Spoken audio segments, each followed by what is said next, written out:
Dites les gars, vous vous souvenez comment c'était avant? Tu veux dire quand on était dans la boîte? Non, avant, notre naissance, l'usine sucrière, tout ça quoi. Et moi, je m'en souviens. Menteur. Mais non, tu vas voir, c'est une chouette histoire. Il y a des effets spéciaux, du suspense, on sera même des héros. Et on est où là? On y est, regarde. Des cachalots apportent la canne qui va être transformée en sucre à l'usine. Oh.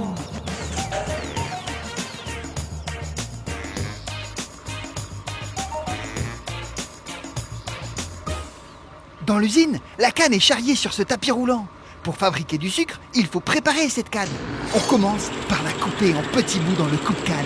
Un appareil avec des dizaines de lames qui tournent. Ouïe, ouïe, ouïe. T'inquiète pas, la canne ne sent rien. Et c'est tant mieux, parce que ce n'est que le début. Ensuite, la canne continue son chemin de machine en machine sur le tapis roulant. Ça, c'est le shredder.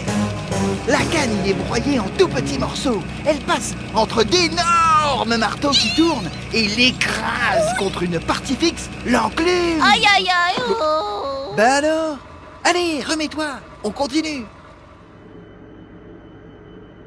Dis donc, c'est encore loin? Non, on y est presque. Oh, et puis zut! Hop!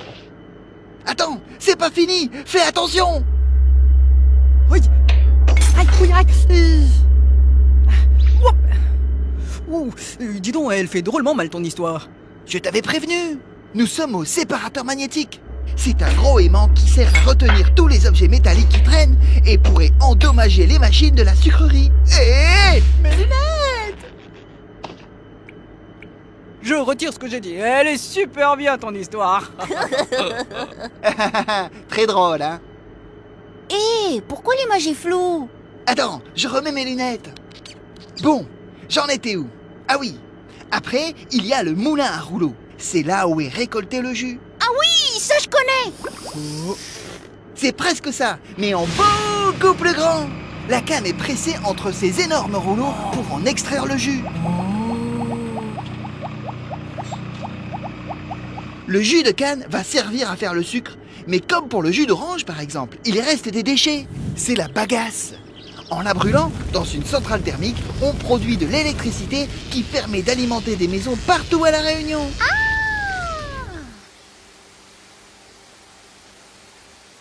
Ensuite, on retrouve le jus séparé de la bagasse. Vous allez voir ce qu'il reste. Le jus brut est encore rempli de minuscules fibres. Il faut donc le nettoyer. Berk, t'as plein de bagages dans le Mais nez. c'est toi la tête de bagasse. Je disais donc, il faut nettoyer le jus. Alors, on le fait couler dans une sorte d'énorme passoire. Mais les petits morceaux y passent à travers. Alors pour les attraper, c'est plus compliqué. Ah. Bah, comment on fait? Pour commencer, on fait monter la température du jus à 70 degrés Celsius dans le réchauffeur. Ensuite, le jus est envoyé dans le chauleur. C'est une cuve où l'on rajoute de la chaux, une poudre qui va permettre d'attraper toutes les particules. Puis ce mélange va dans un bac de décantation, appelé aussi clarificateur. On rajoute quelques molécules bien collantes, elles vont s'agripper aux impuretés rassemblées par la chaux et le tout est transformé en boue. Mais alors, tu transformes du bon jus en boue. Quoi? On est de la boue sucrée?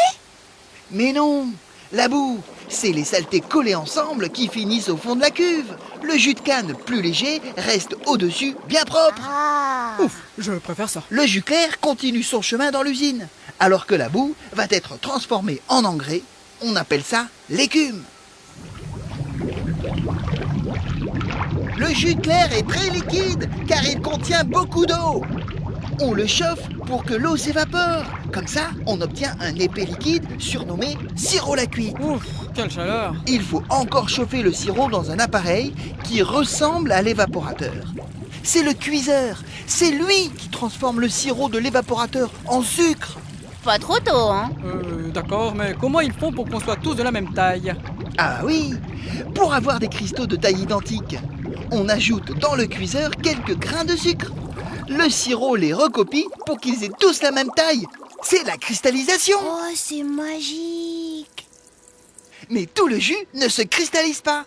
On se retrouve donc avec un mélange de sucre et de sirop appelé masse cuite. Pour les séparer, on va les secouer comme dans une sorte d'énorme essoreuse à salade. C'est la centrifugeuse.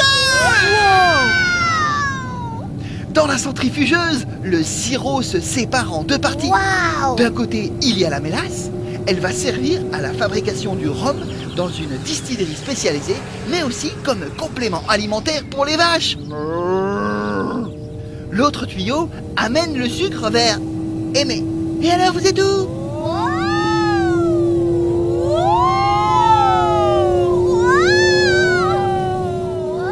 Oh, et puis tant pis, hein. Hop là.